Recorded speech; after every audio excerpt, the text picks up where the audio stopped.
Now available in paperback and e-readers, E-Steam Blast from the Past. Hell's aspiring angel takes on her demonic doppelganger in this action-packed, time-traveling E-Steam series adventure. Get E-Steam Blast from the Past with a bonus E-Steam comic book, No Good Deed, in paperback and e-readers at online booksellers everywhere. Black historians are going to look back 50 years from now at the 2020 election cycle and see it as a missed opportunity. And the reason why many of these historians are going to look back at the 2020 election cycle and see it as a missed opportunity is because they're going to see that they had an opportunity to actually gain significant tangibles from the government as related to economic resources and policy, but unfortunately, due to the damaged mindset of many black people, they couldn't capitalize on that opportunity. Now, the first group historians are going to look at as related to missing an opportunity are the group Black Lives Matter.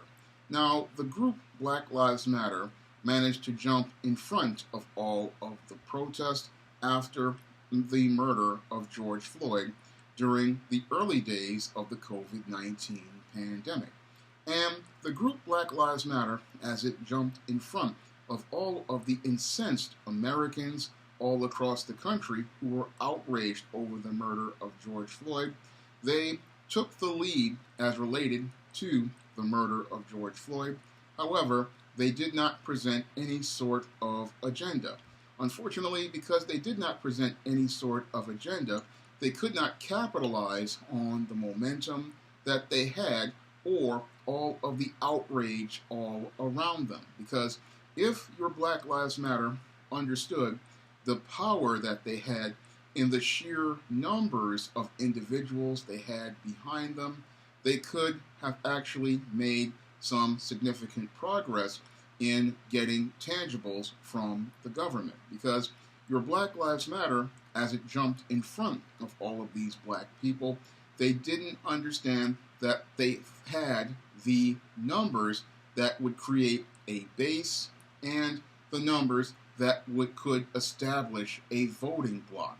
Unfortunately, your Black Lives Matter's agenda was nothing more than promoting single motherhood and the welfare state, so they missed the opportunity to actually make demands of the government because they didn't understand what they had in their hands. Your Black Lives Matter didn't understand that with the sheer numbers of people that they had behind them, they had an opportunity to actually shake up many of these politicians, because seeing that many people in force would have made many of those politicians afraid, because they understood that here was a sheer number of black people, and that sheer number of black people standing in force. And if they were organized, they would have gone to Washington and made demands of their government, and the government would have no choice than to give them tangibles. Unfortunately, your Black Lives Matter was a completely disorganized group, and instead of coming together to demand tangibles as related to getting justice for George Floyd and making demands as related to getting constructive action taken as related to getting reforms of law enforcement and getting other things as related to black people, your Black Lives Matter squandered the opportunity and went on to participate in wanton violence all across the country and continued to participate in riots, and then later on wanted to go out here talking about how they wanted to make negotiations with Joe Biden after the election. So what many in the Black Lives Matter group didn't understand was that you make your demands when you have leverage, and when you have that leverage is when you have those sheer numbers to form that voting bloc that can make demands of a politician and make demands of a government. Because when you have the numbers, then you go out here and you make those demands, and then you go out here and that they have to follow your agenda because they know that there's a significant voting bloc, and that voting bloc is going to either help out the politician who helps them or punish a politician who ignores them. And many of your Black Lives Matter people, they blew the opportunity back in the summer of 2020 when they had the numbers after the murder of George Floyd. That was the time to use those numbers to create that political base. That was the time to create that voting bloc, and that was the time to come out in force and show the power of not only the black vote, but also the power of the black dollar. And if the Black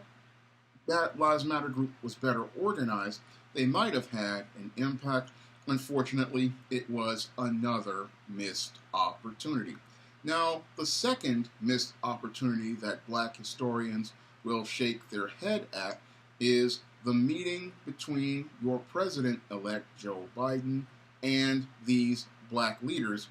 in the Congressional Black Caucus and these black civil rights leaders. Now, these leaders who were part of the Congressional Black Caucus and these black civil rights leaders like Al Sharpton thought they could meet with Joe Biden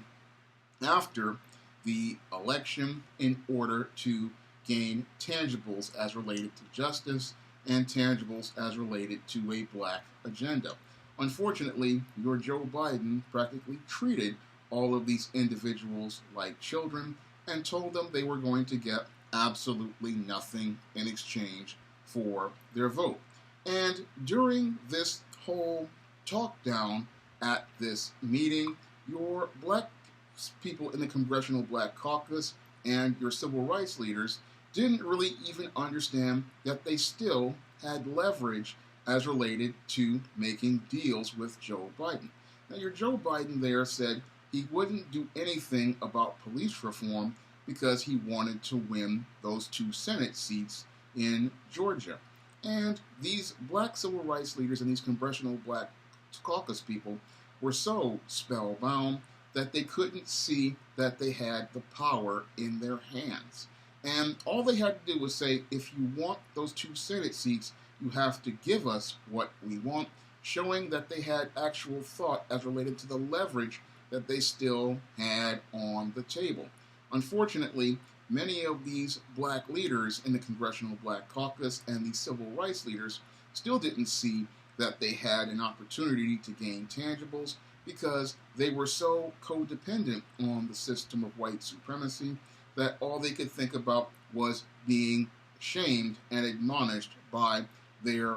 pseudo-father, not understanding that this white man was not their father. Because in their discussions, they were looking for social acceptance, not understanding that whenever you have a dealing with a politician, it is a business transaction. Because they came into this whole meeting with Joe Biden looking for social acceptance, they wound up leaving money on the table and leaving the ability to get tangibles on the table, because those 2 Senate seats right there in Georgia were a bargaining chip that easily could have been used to gain themselves some leverage with Joe Biden and the party. Unfortunately, these black leaders, they were so caught up in gaining that white validation from a white man, they couldn't see the power they had as black people. So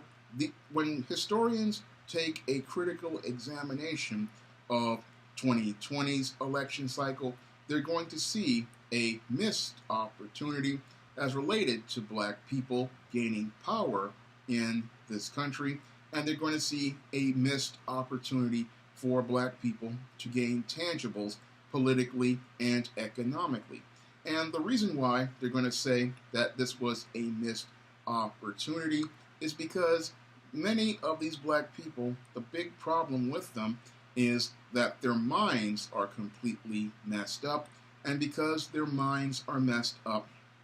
they can't see the power that they have. Because anybody who's a visionary can actually see the power that black people had in 2020 First, with the George Floyd protests to get change, and then with these whole Congressional Black Caucus to get change. Unfortunately, because black people's minds aren't right, they aren't able to make any progress or move ahead, and they're stuck in a codependent, vicious cycle where they're still looking to get crumbs from the master's table instead of trying to go out here and build their own and make demands to get what they want on their own. The big problem with black America these days is that many black Americans' minds are not in the right place, and because their minds are not in the right place, they can't see how they can use the power that they have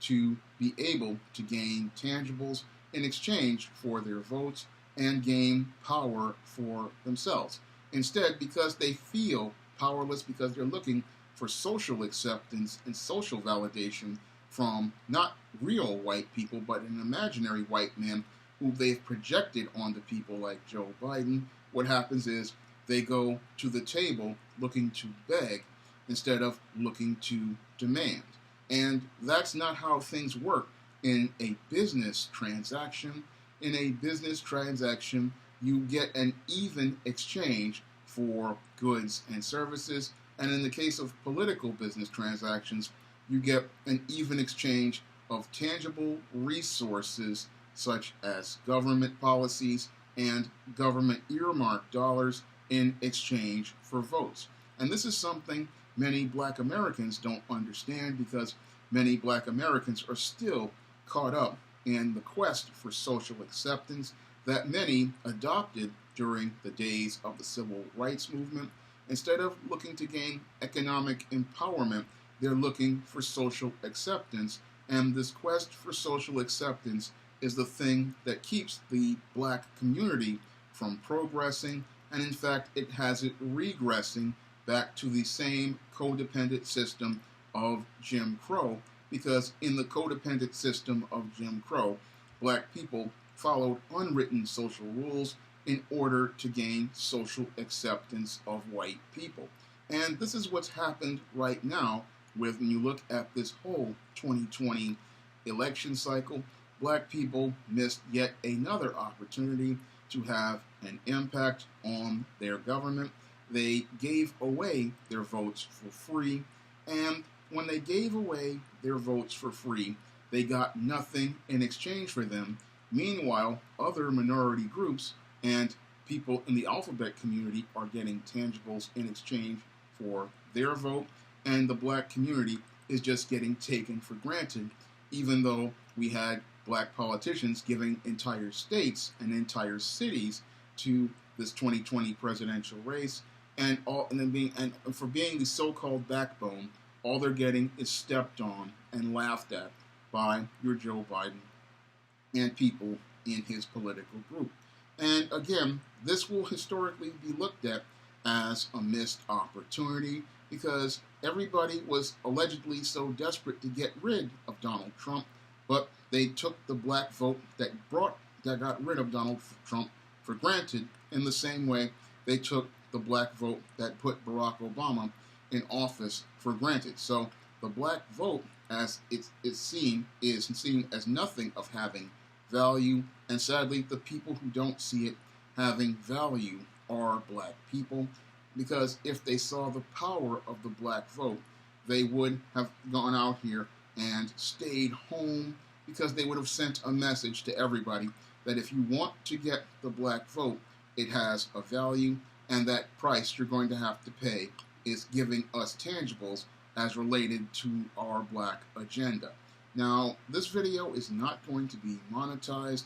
so I really need your support to continue making more videos like this. So if you could donate to the Patreon, the PayPal, or the Cash App by clicking the links in the description box or the comment section, it would be greatly appreciated. And if you could also go out and pick up some of my positive black fiction on the SJS Direct imprint on Amazon.com, it would also be greatly appreciated. That's all I have to say for this video. You can comment, rate, and subscribe.